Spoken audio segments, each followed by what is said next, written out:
माँ जी, मुझे क्यों खींचा? सब कुछ तेरी वजह से हुआ है। अगर तू कभी गौतम की नजरों के सामने ना आती ना तो कभी ऐसा नहीं होता, लेकिन तेरी वजह से ये सब हुआ जो नहीं होना चाहिए था। अब मैं दिखाऊंगी तुझे तेरी सही जगह। शीला ने ऐसे बोलकर शिवानी की बाजू को पकड़ा और उसे वो खींचते हुए घर से बाहर ले गई और उसे दरवाजे के बाहर धक्का दे दिया, जिससे शिवानी गिर पड़ी। माँ जी, क्या हुआ? चल दफा हो जा मेरी नजरों के सामने से, और आइंदा मेरी आंखों के आगे ना आना। चल निकल। माँ जी मुझे माफ कर दो। मुझे नहीं पता कि मुझसे क्या गलती हुई है, लेकिन अगर कोई गलती हो गई तो मुझे माफ कर दो। तू माफी के लायक ही नहीं है। आरती इसका सामान लेकर आ, आज ये अपने मायके ही जाएगी। शीला ने ऐसे बोलकर आरती का सामान भी घर से फेंकना शुरू कर दिया। उनके घर के कलेश को सुनकर अड़ोसी पड़ोसी भी घरों से तमाशा देखने को निकल आए थे। और सुना है बेटे की पसंद थी, तभी तो देखो कैसा बर्ताव कर रही है शीला जी। माना कि बेटे की पसंद थी, लेकिन अब तो बहू ही है ना। सारे जमाने में गरीब बाप की बेटी का तमाशा बना दिया इस औरत ने। देखो तो सही जरा कैसे सामान भी फेंक रही है। सभी ऐसे ही बातें बना रहे थे तो वहीं दूसरी तरफ शिवानी ने शीला के कदम पकड़े हुए थे। लेकिन देखने की बात यह रही कि आखिर शीला अपनी बहू से ऐसा बर्ताव कर क्यों रही थी। क्या शिवानी से कोई बड़ा पाप हुआ था, या इसमें शीला का कोई स्वार्थ था, या कुछ और? अब शीला अपनी बहू के साथ क्या करेगी? उसे घर बुलाएगी या भेज देगी? जानने के लिए कहानी में कुछ पीछे चलते हैं। निकम्मा, नालायक, ना जाने कहाँ है। इतनी भी शर्म नहीं है कि माँ फोन कर रही है तो उठाकर जवाब ही दे दे। माँ भैया का तो न जाने कैसा ही दिमाग है। मुझे तो उनकी सोच ही समझ नहीं आती कि न जाने वो सोचते क्या है। मैंने भी फोन कर दिया, बाबा को बोलकर उनसे भी फोन करवा दिया, लेकिन वो तो किसी की भी बात का ध्यान ही नहीं दे रहे हैं। हाँ, तो सारी शर्म लिहाज तो बेच खाई है उसने। अब बस हमें अपनी बेशर्मी दिखाता रहता है। मैं भी फोन मिलाती ही रहूंगी, देखती हूँ कि कब तक नहीं उठाता है। ठीक है माँ, जैसे भैया ने हमें सताया हुआ है वैसे ही आप भी इनको खूब ही तंग करो। अरे यार, इस फोन ने बच कर मेरा दिमाग खराब कर दिया है। हद होती है अपने बच्चों को सताने की भी। जरा सी देर को यार दोस्तों के साथ बैठ जाना मेरे परिवार को गवारा ही नहीं है। अरे तो गौतम, तूने भी तो उनकी नाक में दम किया हुआ है। तेरी माँ ने तुझे तेरे बाबा के पास भेजा भी था तुझको किसी काबिल बनाने, लेकिन खरा नहीं उतरा। अब मैं हूँ, अजय है, अनिल है, हम तीनों ही काम करते हैं और खाली वक्त निकाल कर कुछ देर को इधर उधर बैठते उठते हैं। लेकिन जरा तू खुद को देख, तू तो नल्ला है, निकम्मा है। अरे तुझे अगर ताने नहीं देंगे तो क्या खुद को देंगे? बस करो तुम सभी। तुम्हारे पास में थोड़ा सा दिल बहलाने को आ जाता हूँ और तुम मुझे मेरे परिवार से कम महसूस करवाने में कोई कसर नहीं छोड़ रहे हो।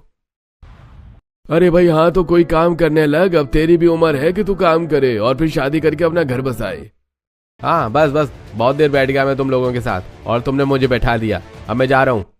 अरे सुन तो सही गौतम। अरे अब सुनने समझने की कोई बात बाकी नहीं है। तुम सभी भी मेरे परिवार की ही तरह हो जो बस बात बात पर मुझे ताने मार सकते हो। अब मैं जा रहा हूँ। गौतम ऐसे बोलकर अपने दोस्तों के पास से उठ आया। गौतम एक निकम्मा लड़का था जो अपने परिवार के साथ रहता था। गौतम का निकम्मेपन और आवारगी की वजह से काफी ज्यादा ताने सुनने पड़ते थे। गौतम के घर में उसके 4 भाई भी थे जो कि अभी पढ़ाई कर रहे थे, इसलिए काम के लिए गौतम को ही फोर्स किया जाता था। अपने दोस्तों के पास से नखरे में उठकर गौतम चला गया और अभी वो अपने घर को आ ही रहा था कि तभी अरे आज के दौर में जहाँ हर एक घर में समर है, पानी की सप्लाई है, ऐसे में ये लड़की मटका लेकर कहाँ जा रही है? हे भगवान, यहाँ से मीलों दूर मानो कुआं है। चलकर जाने में तूती बोल जाती है। हाँ, थकान हो रही है। क्या हो अगर मैं इसी लड़की से शादी कर लूं? ये गरीब घर की लड़की है। मेरे दोस्तों ने बोला था कि तेरा कभी घर नहीं बस पाएगा, तो अब मैं उनको उन सभी से पहले घर बसा कर दिखाऊंगा। और अगर मैं किसी गरीब घर की लड़की से शादी करूंगा तो वो मुझसे काम वाम को भी नहीं कहेगी, ना ही उसकी बड़ी बड़ी ख्वाहिशें होंगी। वाह वाह, मुझे भी कहो। वैसे दिमाग तो मेरे अंदर बीरबल वाला फिट है। चल गौतम, अब तेरी बारी है। गौतम के दिल में अभी भी शैतानी चल रही थी। वो खुद से ऐसे बोलकर अपने घर पहुंच गया जहां उसकी माँ और बहन उसका इंतजार कर रही थी। माँ देखो, आ गए हमारे बड़े भैया। आओ आओ भैया। मेरी इतनी खातिरदारी क्यों? तुम काम ही ऐसे करते हो कि क्या करे, तुम्हारी खातिरदारी करनी पड़ती है। आओ आओ, कौन सा तीर मार कर आ रहे हो? समझो माँ, तीर ही मार दिया है मैंने आपके लिए बड़ी बहू पसंद कर ली है। बड़ी बहू पसंद कर ली है? क्या मतलब कि तू शादी करेगा? तुझसे अभी कोई काम तो संभाला गया है नहीं और तू शादी करके घर गृहस्थी को संभालेगा? बोल। हाँ माँ, आज मेरे दोस्तों ने मुझे एक बात समझाई, जो कि ये थी कि अगर मैं शादी कर लूंगा तो मैं जिम्मेदार बन जाऊंगा। समझ रही हो ना आप? मेरे ऊपर जब मेरी पत्नी की ख्वाहिशों की जिम्मेदारी होगी तो मैं उसके लिए काम भी करूंगा और इसी तरह से मेरी आवारगी खत्म हो जाएगी। बोलो, आप इस बारे में क्या बोलती हो? ठीक बोला तूने बेटा। तो फिर क्या कोई लड़की है तेरी नजर में जिसके लिए तू बदल जाए? हाँ माँ, है ना एक बहुत ही प्यारी सी लड़की। अरे वाह, बात बन गई। अब मैं करूंगा ना अपनी जिंदगी में मजे ही मजे। गौतम की हर एक बात के पीछे एक गहरा मतलब था। गौतम की बात को सुनकर एक पल के लिए शीला बहुत ज्यादा खुश हो गई, लेकिन जब गौतम ने लड़की के बारे में खुलकर अपनी माँ को बताया तो क्या कहा? वो लड़की निहायती गरीब है? नहीं, तू उससे शादी नहीं करेगा। तू जानता भी है तू उस गांव की सबसे ज्यादा गरीब परिवार की लड़की से शादी को बोल रहा है, और हमारा घराना इस गांव का सबसे अमीर घराना है। तो क्या माँ, आप मेरी शादी उस लड़की से नहीं करवाएंगी? ठीक है, तो फिर मैं सदा के लिए ऐसा ही नल्ला निकम्मा रहूंगा और शादी भी नहीं करूंगा। अब आपकी मर्जी है कि आपको मेरी जिंदगी को संवारती हो या फिर मुझे मेरी जिंदगी को बिगाड़ती हो। गौतम की बात को सुनकर शीला मजबूर हो गई। वो नहीं चाहती थी कि उसके बड़े बेटे की शादी किसी गरीब घर की लड़की से हो, लेकिन गौतम ने यह नहीं माना और आखिर में मजबूर होकर शीला को न चाहते हुए भी अपने बेटे की शादी शिवानी से तय करनी पड़ी। अभी शिवानी का गृह प्रवेश हो ही रहा था, लेकिन देखने की बात यह थी कि कोई भी उसके गृह प्रवेश के लिए दरवाजे पर नहीं था। गौतम जी, यहाँ तो कोई भी मेरा गृह प्रवेश करने के लिए नहीं है। मैं अंदर कैसे आऊँ? अरे नहीं, तो कोई बात नहीं है। वैसे भी मैं अपनी माँ और बहन को अच्छे से जानता हूँ, वो तुम्हारा गृह प्रवेश नहीं करवाएंगी। इसलिए तुम्हारे लिए जरूरी है कि तुम इन सभी बातों पर ध्यान ही न दो। ऐसे ही आ जाओ, कुछ नहीं होता। ऐसे कैसे गौतम जी? मैं ऐसे ही घर में तो नहीं आ सकती हूँ। अरे ठीक है, तो फिर रहो बाहर। अब मैं क्या बताऊं? क्या कहा? मैं बाहर रहूं? पता नहीं यहाँ क्या हो रहा है। घर से तो मैं बड़ी ही सपने देखकर आई थी कि अमीर ससुराल मिल रहा है, अच्छे से मेरा गृह प्रवेश होगा, अच्छे से मेरा स्वागत किया जाएगा, लेकिन यहाँ तो सब कुछ कितना सूना है। अरे ओ सोच की देवी, क्या हुआ? आ क्यों नहीं रही हो? हाँ हाँ, आ रही हूँ। शिवानी ऐसे बोलकर घर में अंदर आ गई, जहाँ उसके कमरे तक वो गौतम के साथ ही जाने लगी। गौतम जी, अगर आप बुरा ना माने तो क्या मैं एक बात पूछूं? आपके घर में सभी बहुत ही जल्दी सो जाते हैं क्या? क्योंकि कैसी भी आवाज ही नहीं आ रही है। नहीं नहीं, सोते तो नहीं है, तुम उन सभी पर ध्यान मत दो। गौतम को शिवानी के लिए जरा भी बुरा नहीं लग रहा था, ना ही उसको कुछ महसूस हो रहा था। वो शिवानी को ऐसे ही कमरे में ले गया और शिवानी की मुलाकात अपने घर में किसी से नहीं हो पाई। ऐसे ही अगला दिन निकला और आज के दिन शिवानी ने बहुत सारे अरमान सजाए हुए थे। कल तो कोई भी मेरे पास नहीं आया था, शायद सभी को शादी की थकान होगी, लेकिन आज तो मैं सभी के लिए खाना बनाऊंगी। हो सकता है माँ जी मेरे हाथ का बना हुआ खाना पड़ोस में भी बांटे। आज के लिए तो मैं काफी एक्साइटेड हूँ। शिवानी ऐसे ही खुश होते हुए तैयार होने लगी। कुछ ही देर के बाद वो तैयार होकर नीचे चली गई, जहाँ उसकी नंद और सास थी। नमस्ते माँ जी और ननद जी। अरे नहीं, माँ जी ने या आरती ने तो मेरी बात का जवाब ही नहीं दिया। माँ जी, ननद जी, आप कैसी हो? माँ, मुझे इनसे बात नहीं करनी है, तो फिर ये क्यों मेरे पास आकर सवाल किए जा रही हैं? जितने भी कम दिमाग होते हैं ना, वो ऐसे ही करते हैं। शीला और आरती की बात को सुनकर शिवानी को काफी अजीब सा लगा, लेकिन उसने सब कुछ बस नजरअंदाज कर दिया और माँ जी, ये लीजिए, ये है 5,000 रुपए। मेरे माँ बाबा का बस इतना ही देने का हिसाब था। माँ जी, ये भी आप ही रख लो। आपने मुझे रहने को इतना बड़ा घर दे दिया, तो बस अब मुझे और क्या ही चाहिए हो सकता है। ला दे। अब क्या बैठे हुए मेरा मुंह ताक रही है? जाए यहाँ से। माँ जी, मेरी पहली रसोई नहीं करवाओगी? क्या क्या बोली तू? बहू, तेरी पहली रसोई? तेरा दिमाग तो सही है ना? तो इतने गरीब घर से आई हुई है, मैं तेरी पहली रसोई करवाऊंगी तो ना सोचा भी कैसे? तो फिर माँ जी, मेरी पहली रसोई की रस्म नहीं होगी क्या? अरे आपको समझ नहीं आता है क्या? जब माँ ने बोल दिया है कि नहीं होगी तो नहीं होगी। जो बहुएं अपने साथ कुछ लेकर आती है ना, वो ऐसे सवाल करती हुई अच्छी लगती है। आप तो बस एक नौकरानी की तरह हो, समझ आया? अपनी सास और नंद की बातें सुनकर शिवानी को समझ नहीं आया कि अब वो क्या बोले। वो बस उदास सी होकर बैठ गई कि तभी उससे उसकी सास शीला बोली, अरे ओ महारानी, यहाँ ऐसे मुंह बनाकर मत बैठ। घर का काम पड़ा हुआ है, चल सफाई कर, बर्तन धो, और भी बहुत काम है, वो सब कर। अब तू मेरे घर में आ गई है तो तुझे इस घर के काम करने ही पड़ेंगे। हाँ, हमारा दिमाग मत खाओ। जो माँ ने बोला है वो सारे काम करो। शीला की बात को सुनकर शिवानी बस उदास सी होकर उठ गई और फिर उसने काम करने शुरू कर दिए। ऐसे भी कहीं होता है क्या? मेरी सास तो मुझसे पहले दिन ही ऐसे बात कर रही है और काम भी करवानी है, जैसे कि ना जाने कितने दिन से मेरी शादी हो चुकी है। लेकिन माँ जी जो बोल रही हैं वो भी तो मुझे करना ही पड़ेगा। बर्तन धो देती हूँ, उसके बाद सफाई कर लूंगी। वाह, यहाँ तो पानी की टंकी है, इसमें से पानी आ रहा है, तो बर्तनों का काम कितना आसान हो गया। शिवानी ऐसे ही खुश होते हुए काम को करने लगी। अभी शिवानी को अंदाजा नहीं था कि वो कैसे परिवार में आ चुकी थी और आगे उसको क्या क्या झेलना बाकी था। शिवानी ने बर्तन धो दिए, जिसके बाद उससे झाड़ू पोछा करने को बोल दिया गया। घर काफी बड़ा था, इसलिए सफाई करते करते शिवानी काफी ज्यादा थक गई। ये भगवान, इन लोगों का घर कितना बड़ा है, लोग इतने कम और घर इतना बड़ा। पता नहीं गौतम जी कहाँ है, मुझे तो सुबह भी दिखाई नहीं दिए। अरे यार, तुम कहते थे ना कि मेरा घर कभी नहीं बसेगा। न मैं नल्ला हूँ, निकम्मा हूँ। अब देख लो, अब मेरा घर भी है और मेरी पत्नी भी है।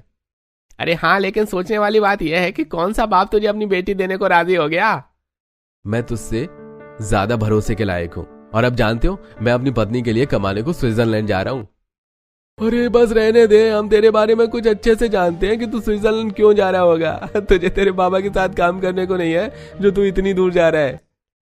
अरे मैं अपना खुद का बिजनेस करूंगा, बाबा के साथ काम करके मुझे पीछे नहीं रहना है। मैं अपने लिए नए रास्ते खुद खोलूंगा। अरे बस जाने दे। गौतम के दोस्त उसे छेड़ने लगे, लेकिन गौतम जो सोच चुका था उससे अब पीछे नहीं हटता। गौतम ने सारा दिन शिवानी की कोई खैर और खबर नहीं ली। वो बस अपने दोस्तों के साथ रहा, और शाम को जब वो घर आया तब उसे शिवानी खाना बनाती हुई मिली। मैं आ गया माँ। अरे वाह, गौतम जी आ गए। मैं उनसे पूछती हूँ कि वो मेरा बनाया हुआ खाना खाएंगे भी या नहीं। एक काम करती हूँ, खाना कमरे में ही ले जाती हूँ, खा ही लेंगे। शिवानी खुशी खुशी अच्छी उम्मीद से गौतम के पास खाना लेकर पहुंची, लेकिन अरे शिवानी, तुम ये खाना क्यों लेकर आई हो? गौतम जी, आप मेरे हाथों से बना हुआ खाना नहीं खाओगे क्या? ये मैंने बनाया है और आपको खिलाने को लाई हूँ। नहीं, मेरा पेट भरा हुआ है, ये तुम रखाओ। मेरे पेट के अंदर जरा भी जगह नहीं है जो मैं ये खाना खा सकूं, सच्ची में। बस एक निवाला तो चख ही सकते हैं ना। अरे तुम्हें समझ नहीं आता, जब मैंने मना कर दिया तो बस कर दिया, बार बार क्यों पूछती रहती हो? ठीक है, मत खाइए, मैं लेकर जा रही हूँ। बेचारी शिवानी बड़ी ही उम्मीद के साथ गौतम के पास आई थी, लेकिन उसे दुखी कर दिया। शिवानी की ना कोई पहली रसोई की रस्म हुई, ना ही उसको कोई शगुन मिला। बेचारी का सारल का पहला दिन ही ऐसे गुजरा जैसे कि वो कोई गुनाह करके आई हो। शिवानी काफी उदास हो गई थी, लेकिन उससे उसकी उदासी की वजह पूछने वाला भी कोई नहीं था। ऐसे ही 1-2 दिन और गुजर गए। शिवानी को अमीर ससुराल तो मिल गया था, लेकिन उसकी जिंदगी का सारा प्यार, सारी अपनाहियत, सब कुछ खत्म हो चुकी थी। वो बेचारी बस एक रोबोट की तरह घर में काम करती रहती थी, जिसकी भी उसको कभी कोई अच्छाई नहीं मिलती थी। ऐसे ही आज के दिन शिवानी घर का पोछा लगा रही थी कि तभी वहां गौतम आया। माँ आरती, मैं जा रहा हूँ। कहाँ जा रहे हो भैया? अरे अपने सपनों की उड़ान भरने। मैंने आप लोगों को बताया नहीं था, ये सोचकर कि आप सभी को सरप्राइज दूंगा। मैं स्विट्जरलैंड जा रहा हूँ काम के लिए, वो भी आज अभी।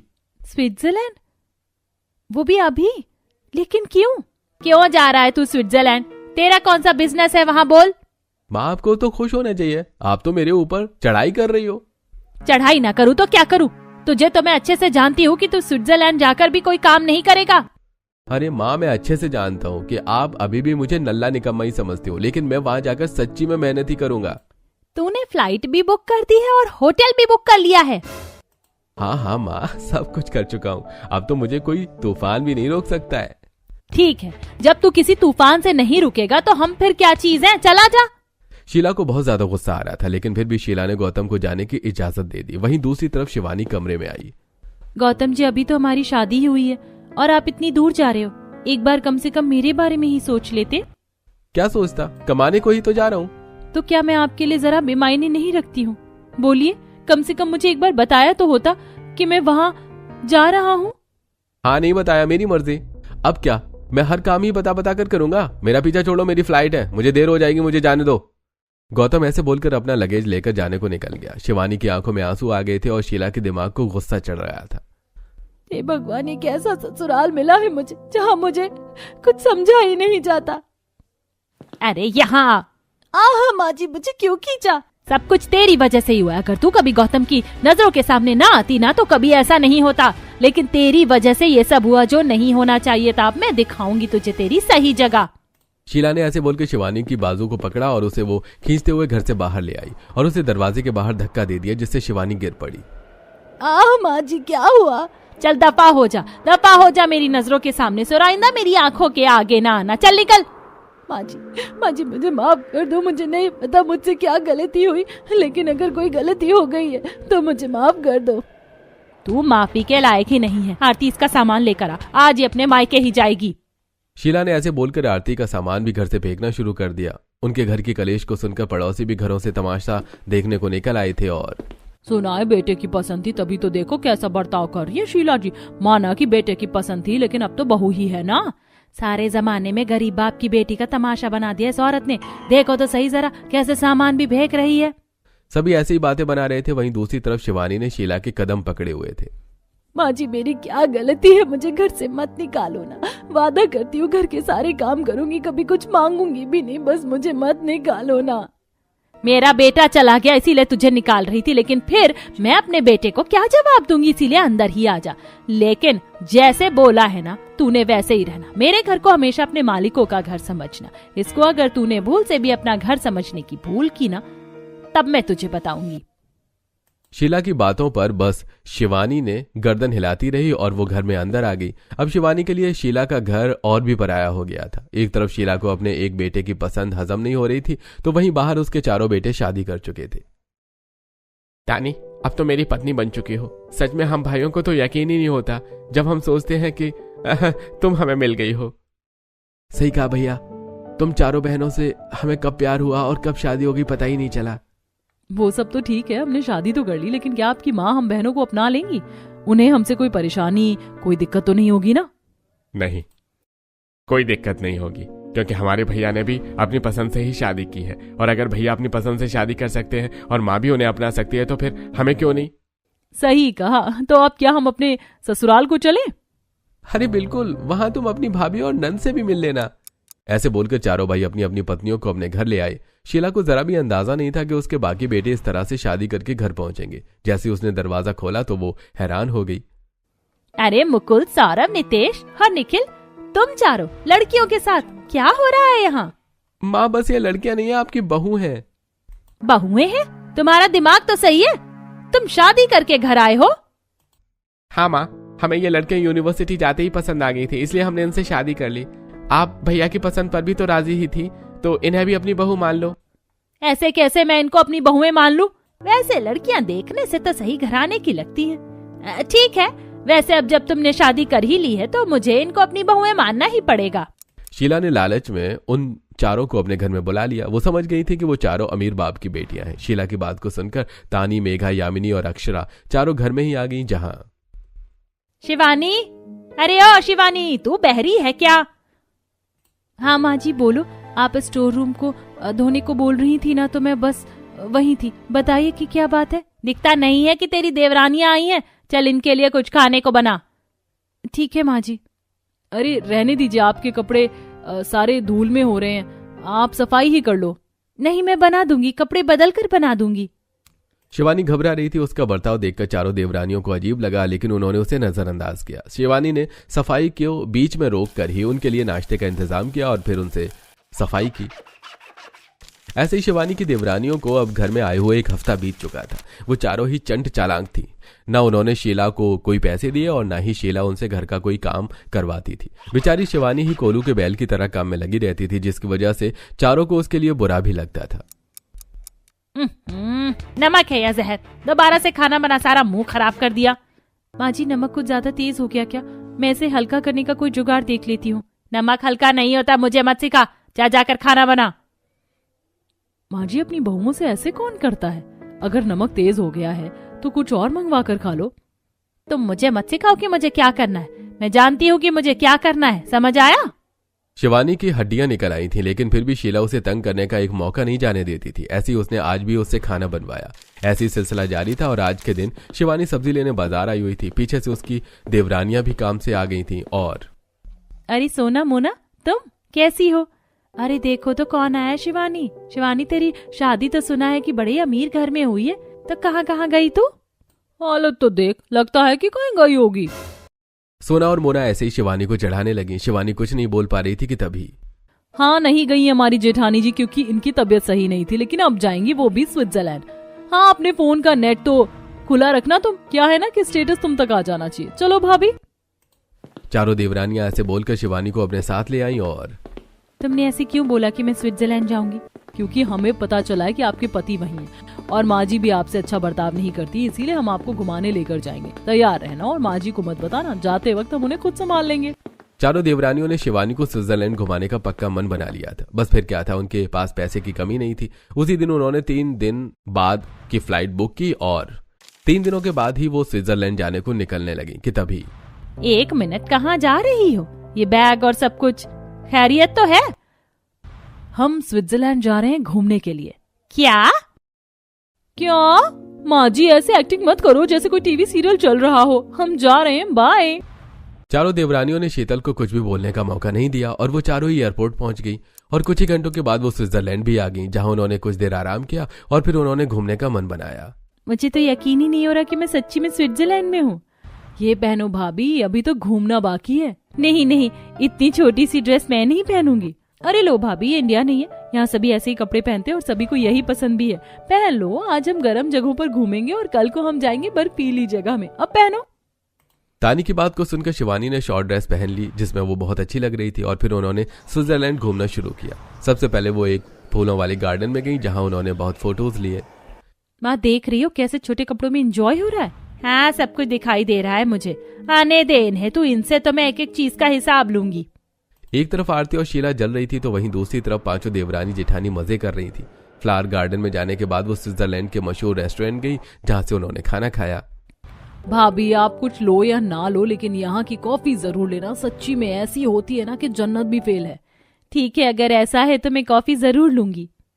शिवानी ने स्विट्जरलैंड की कैपेचिनो भी पी, जिसके बाद वो वहां के और भी सुंदर नजारे देखने को गई। यकीन नहीं होता कि दुनिया इतनी खूबसूरत भी है, सच्ची। अभी तो और भी बहुत नजारे हैं जो हम कल देखेंगे। पांचों बहुएं अब खूब घूमी फिरी और आज के दिन वो स्विट्जरलैंड के बर्फीले इलाके में थी। वाह, यकीन नहीं होता, कितनी अच्छी बर्फ है। भाभी चलो स्नो फाइट करते हैं। अच्छा ऐसी बात है तो ये लो फिर। सभी बहुएं ऐसे ही खेलने लगी। वहां अब शीला को बिना शिवानी के घर में दिक्कत लगने लगी थी।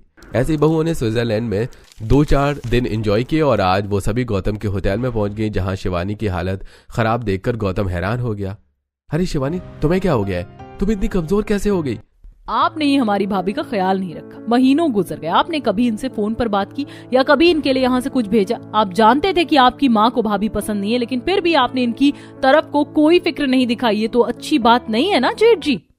मुझे माफ कर दो, मुझे लगा था कि मेरी शिवानी को अपना लेगी, लेकिन अब भाभी का ख्याल आप खुद ही रखिए। हम यहाँ इनको लाए ही इसलिए थे कि ये आपके साथ रहें। भाभी अब आप अपने पति के साथ रहिए, हम चारों आज इंडिया चले जाएंगे। अरे लेकिन। हाँ शिवानी, तुम यहीं रुक जाओ, मैं तुम्हें अब अपनी माँ के पास नहीं भेजूंगा, तुम यहीं रहना। ठीक है, जैसी आपकी मर्जी। शुक्रिया, तुम चारों मेरी जिंदगी में किसी भगवान से कम नहीं आई हो। मैं बहुत खुश हूँ कि मुझे इतनी अच्छी देवरानियां मिली। माँ को मेरा नमस्ते कहना। शिवानी अपनी देवरानियों को गले मिली और फिर वो चारों इंडिया वापस आ गईं। जब वो इंडिया लौटी तो शीला मुंह लटकाए हुए बैठी थी। आ गई तुम? शिवानी कहाँ है? शिवानी भाभी नहीं आई, वो अपने पति के साथ है, जिनसे उन्होंने शादी की, वो उन्हीं के पास है। क्या? आप क्यों इतना चौंक रही हो? आप तो बड़ी ही खुश होगी ना उनके चले जाने से। मेघा की बात का शीला पर कोई जवाब नहीं बना। वो बस मुंह देखती रह गई। शिवानी की अच्छाई और अहमियत शीला को अब उसके जाने के बाद पता चली थी, लेकिन अब बहुत देर हो चुकी थी। वहीं दूसरी तरफ शिवानी स्विट्जरलैंड में अपने पति के साथ अब खुशी खुशी रह रही थी और अब सब कुछ ठीक हो चुका था।